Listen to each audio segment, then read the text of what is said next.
Halo, Assalamualaikum warahmatullahi wabarakatuh. Perkenalkan nama saya Norma Diana dengan NIM 0578129978 Prodi Pendidikan Agama Islam di Universitas Terbuka. Pada video kali ini, saya akan berbagi infografis berupa perbandingan definisi maupun makna Pancasila sebagai dasar filsafat, Pancasila sebagai ideologi negara, dan Pancasila sebagai sistem filsafat.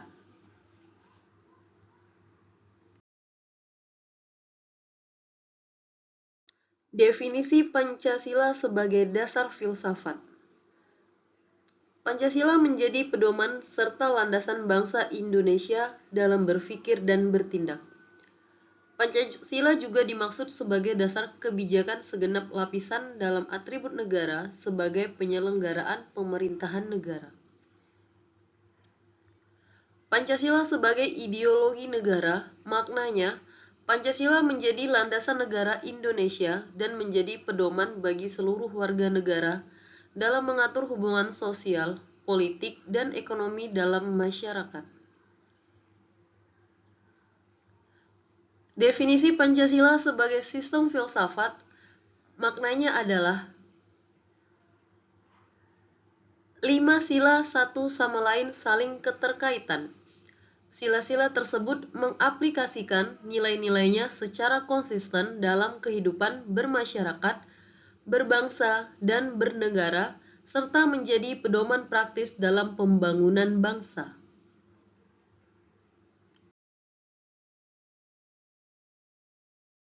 Atau ciri-ciri khusus. Yang pertama, Pancasila sebagai dasar filsafat.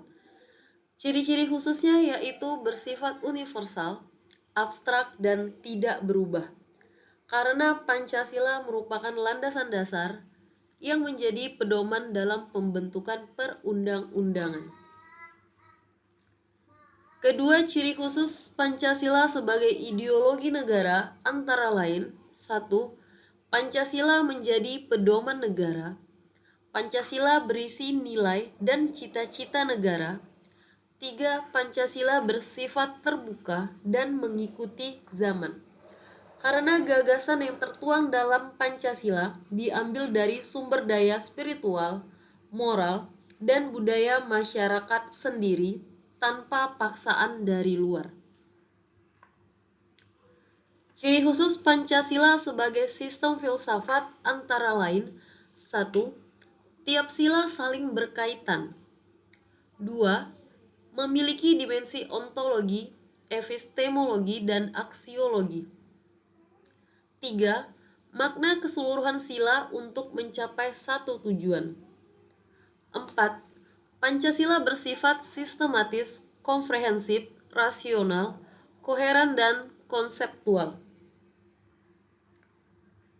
Keberadaan sila-sila ini mengandung pengertian satu kesatuan yang utuh antara sila-sila lainnya.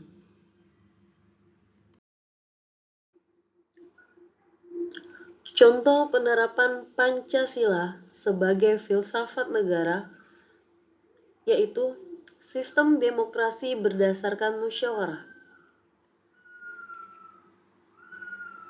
Pancasila sebagai filsafat negara merupakan pedoman dalam pembentukan perundang-undangan.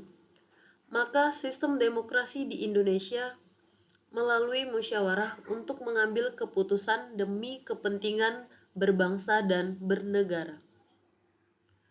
Contoh penerapan Pancasila sebagai ideologi negara yaitu gotong royong. Pancasila sebagai ideologi negara menjadi pedoman seluruh warga negara dalam mengatur hubungan sosial, dan dengan gotong royong kita sudah menjaga nilai persatuan dan keadilan sosial. Contoh penerapan Pancasila sebagai sistem filsafat yaitu sikap toleransi antar umat beragama. Salah satu ciri Pancasila sebagai sistem filsafat yaitu nilai-nilainya saling berkaitan. Jadi toleransi antar umat beragama mengaitkan nilai ketuhanan, kemanusiaan, dan persatuan. Secara garis besar, perbedaan Pancasila sebagai dasar filsafat negara, Pancasila sebagai ideologi negara, Pancasila sebagai sistem filsafat, itu meliputi sifat, peran, fokus, dan contoh. Pancasila sebagai dasar filsafat memiliki sifat yang normatif dan terikat, dan berperan dalam pembentukan perundang-undangan. Fokus utamanya yaitu sistem kenegaraan, contohnya adalah Undang-Undang Dasar.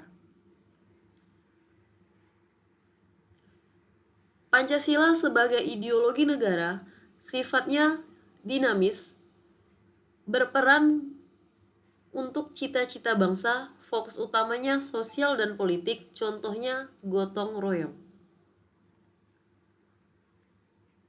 Pancasila sebagai sistem filsafat sifatnya sistematis, berperan di kerangka pemikiran, fokus utamanya yaitu hakikat dan nilai manusia, contohnya etika, seperti toleransi antar umat beragama. Demikian infografis singkat dari saya mengenai perbandingan Pancasila sebagai dasar filsafat, Pancasila sebagai ideologi negara, dan Pancasila sebagai sistem filsafat. Semoga materi yang saya sampaikan menambah pemahaman kita tentang nilai-nilai Pancasila dan kita dapat menerapkannya di kehidupan sehari-hari. Atas perhatiannya, terima kasih dan mohon maaf untuk semua kekurangan. Wassalamualaikum warahmatullahi wabarakatuh.